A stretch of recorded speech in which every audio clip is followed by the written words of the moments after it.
The first word that comes to mind when you think of the show Paradise PD is probably not interesting or fact. It's more likely something like outrageous, gratuitous, over the top, or maybe even disgusting. But whether you like the show or not, there's one thing that everyone can probably agree on. It's surprising. Even if some of the show's jokes can be hard to stomach, at least they're always surprising, and season 2 only takes it to the next level. So in that same spirit of defying expectations, we're going to celebrate the release of Paradise PD Part 2 and be taking a very sober look at 15 good old-fashioned interesting facts about the show. For our first fact about Paradise PD, we thought we'd go with a piece of inside intel, a tiny Easter egg that you couldn't possibly see unless you know the people who are animating the show. Specifically, one guy named Perry Hull. Look at this frame from the show. That looks pretty normal, right? Or as normal as a frame from Paradise PD can get. Anyway, take a closer look at the broken glass on the floor. What do you see? Nothing? Think again. On the left side of the pile of glass, those jagged shapes spell out the very first name of the guy who animated them, Perry, P-E-R-R-Y. And see that big shard in the middle of all the others? It's the shape of Ohio, the home state of our devious Easter egg loving animator, Perry Hull.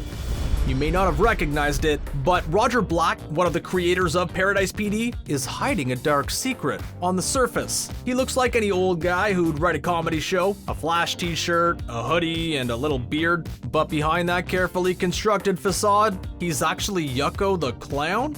If you weren't watching the Howard Stern Show or MTV in the mid-2000s, then you may not know who this is. Allow us to explain. Yucko is a clown, but he doesn't do any juggling. He's not scary either, but he is very mean. He pretty much just walks around insulting people, and although he can be too mean sometimes, he does have some very quick one-liners. These segments are definitely a blast from the past. It's a kind of comedy that would not fly at all nowadays, but at the same time, they are precursors to a lot of today's absurd man-on-the-street sketches like Billy on the Street and Bird Up. Hey, you guys are watching Bird Up, the worst show on television.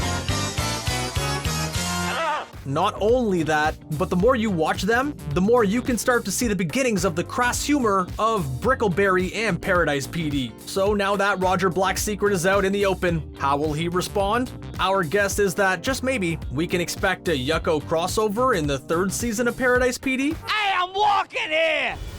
Speaking of crossovers from other shows, 2 of the main characters from Brooklyn Nine-Nine, Jake Peralta and Terry Jeffords, both make short appearances in Paradise PD after being referenced countless times. The actual actors, Andy Samberg and Terry Crews, didn't voice their characters' cameos, which is understandable, considering that the whole episode is making fun of the poor NBC sitcom. But maybe, if Paradise PD keeps including fake versions of them in the show, one of these days the real ones will decide to grace us with their presence. The people who watch The Wire are, for the most part, not the same people who will be watching Paradise PD. One is considered a top 5 all-time TV show by pretty much everyone, a nuanced portrait of believable people, but also the broader social structures that affect their lives. It's smart, funny, exciting, and in the end, even heartwarming. After following the lives of these cops, drug dealers, teachers, journalists, and kids for 5 seasons, you feel like you really know them. When I went to see Black Panther in theaters, during the scene where Eric Killmonger is defeated by King T'Challa, people in the theater were yelling out, "We boys," and "Where's Wallace?" references to Michael B. Jordan's character in The Wire.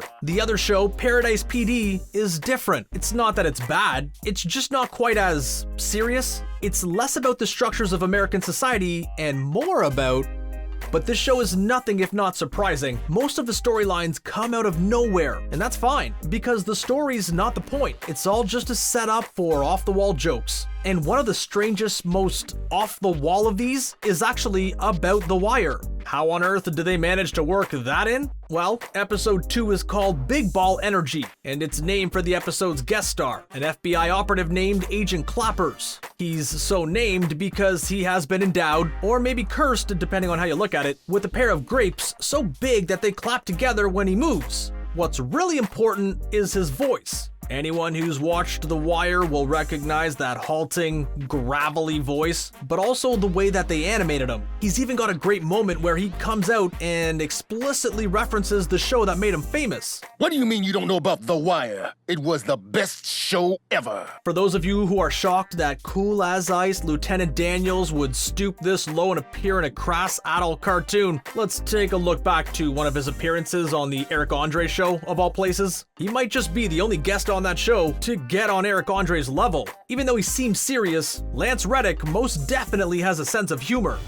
But there's also a more obvious crossover in this new season from another show that's very similar. So similar that you'd swear it was made by the same people. That's because it is. The creators of Paradise PD, Waco O'Gwyn and Roger Black, first made their names with another adult animated show about cops, Brickleberry. It ran for 3 seasons on Comedy Central and was pretty much the same show. Brickleberry, instead of being about cops, was about park rangers. And although their job title was slightly different, the group of characters are pretty much the same, down to the token talking animal that has been an essential part of these shows since Family Guy introduced the world to Brian. So being so similar, they're not perfect for a crossover, even if one of Brickleberry's characters said straight up that, "Oh, this looks like the most unnecessary crossover ever."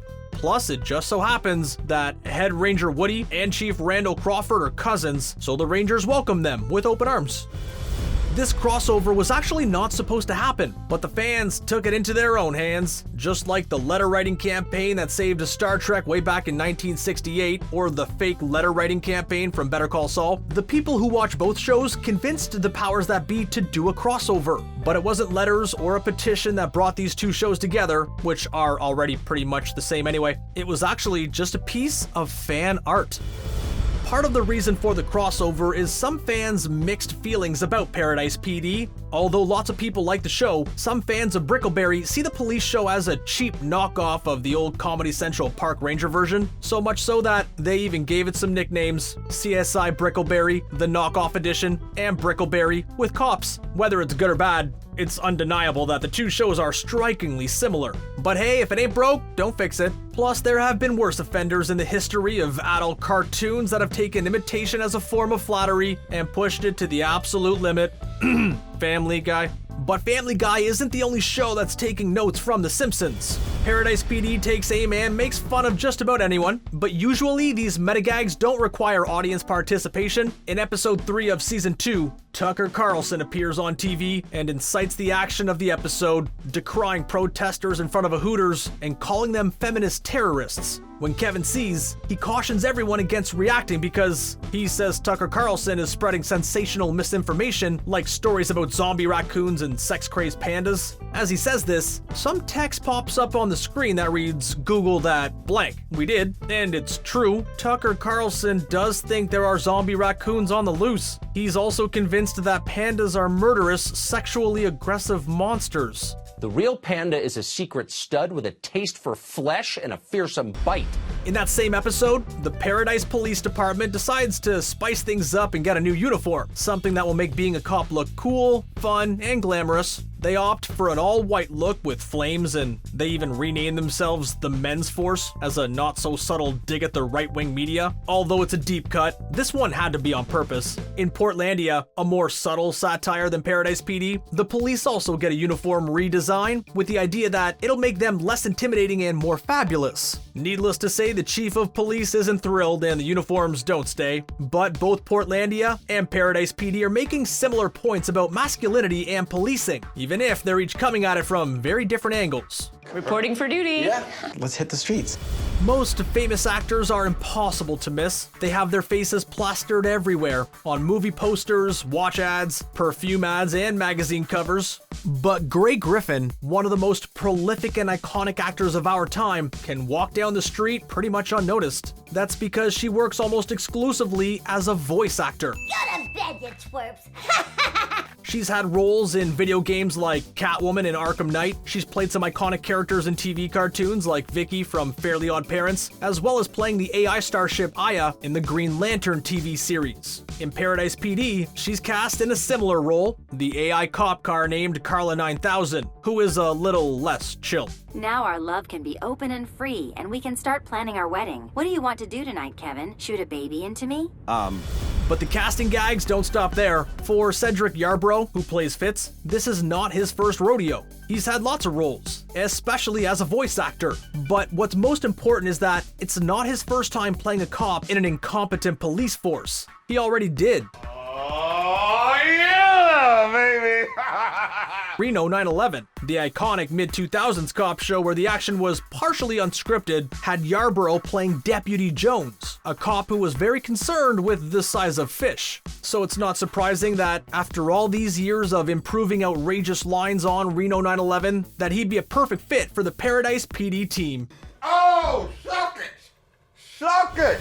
Speaking of Fitz, this one's less of an interesting fact and more of an interesting thought. The fact that Fitz's real shadowy enterprise is actually Dippin Dots might be the smartest, most accurate gag in the whole show. Dippin Dots are everywhere. They're in every mall and movie theater, but who asked for them? Ice cream melts, sure, but no one ever asked for an eternal cone. They seem like a crazy scam in real life, especially when you realize that the guy who invented them also invented those pellets that cows eat, so Fitz's big, non-criminal but very shady business makes sense. If you're primarily an English speaker, this casting situation was probably lost on you. However, if you're watching your cartoons dubbed over in Spanish, then there's no way that you let this one go undetected. In the second season of Paradise PD, the cast of actors who dubbed the movie into Spanish was completely replaced. It had nothing to do with the actors' performances. The production just moved from Argentina to Mexico, and they probably didn't want to fly out the whole cast just for a dub. The funny thing is that it's never addressed anywhere in the show except for the credits, so a lazy viewer might not even notice. This is a move that's been pulled countless times over the history of TV, and it's called the Other Darin. One actor gets swapped out for another with no explanation, save for maybe a throwaway line or two. This tactic is named for the first famous example from Bewitched, the 1960s sitcom about a normal housewife who also just so happens to be a witch. Her husband Darin was played by a guy named Dick York. Partway through the show, Dick York was replaced by another actor, Dick Sargent, with no explanation. In a more contemporary example, the same thing happened in New Girl when, out of nowhere, Coach was replaced by Winston. And the same thing happened again in the Brickleberry crossover episode, where the whole Spanish cast from the original Brickleberry was replaced. Does this matter? No, not really, but now you know. This is an even deeper Spanish cut. We've already talked about how Paradise PD is constantly referencing Brooklyn Nine-Nine for no reason other than the fact that it's a sitcom about cops, but the connection goes deeper. We'll add in post. Jake Peralta, the main character of Brooklyn Nine-Nine, is played by Andy Samberg, but in the Spanish dub of that show, he's played by Johnny Torres. In Paradise PD, Jake Peralta does a cameo, and guess who does his voice in Spanish? Yup, Johnny Torres. Coincidence? And now for another unexpected TV show reference, Better Call Saul. Jimmy McGill, the show's main character, has a famous scene where he does a little analog doctoring with a glue gun, an X-Acto knife, and a letter on which he changes an address. And of course, in Paradise PD, they took it to the extreme. Bullet, the drug-obsessed dog, instead of doctoring a letter, decides to alter the book of all books, the Bible. The whole thing is a shot-for-shot remake. The ultimate shout-out.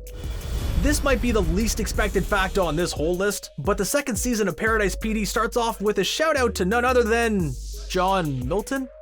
Some background. John Milton is the guy who wrote one of the most famous, but also most influential book-length poems of all time, Paradise Lost. Just like the Bible, it's about Adam and Eve's fall from Eden, or as Milton himself puts it, in an opening line that is second only to Lil Wayne's in I'm On One. We're big rap fans. It says, "Of man's first disobedience and the fruit." And just to be clear, that's John Milton, not Dwayne Carter. It was about lyrics. It was just about, it wasn't about what you were talking about, it was about how you was talking about it. Anyway, Milton's book about man's fall from Eden and the Lucifer's fall from heaven is called Paradise Lost. The first episode of Paradise PD's second season is called Paradise Found. And similar to Milton's story, the people of Paradise have nothing to complain about at the beginning of the episode, but by the end, the prodigal son has fallen from grace and brought everyone down with them, prompting them to declare an annual Kevin Sucks Day. So maybe us people of the real world can take a lesson from the show. When someone falls from grace, mark one day every year to publicly shame them. So ours would be Adam Sucks Day. Thank you, Paradise PD. What do you think of Paradise PD? It's definitely not the most tame or subtle of shows, but if you can make it through all the vomit, blood, and poo, there are some pretty good jokes in there. Is the show worth a watch? Or is it just another Family Guy knockoff? Or even, are you already satisfied with Brickleberry? Let us know the answers to all those questions and more in the comments. Thanks for watching, and don't forget to subscribe to ScreenRant for more.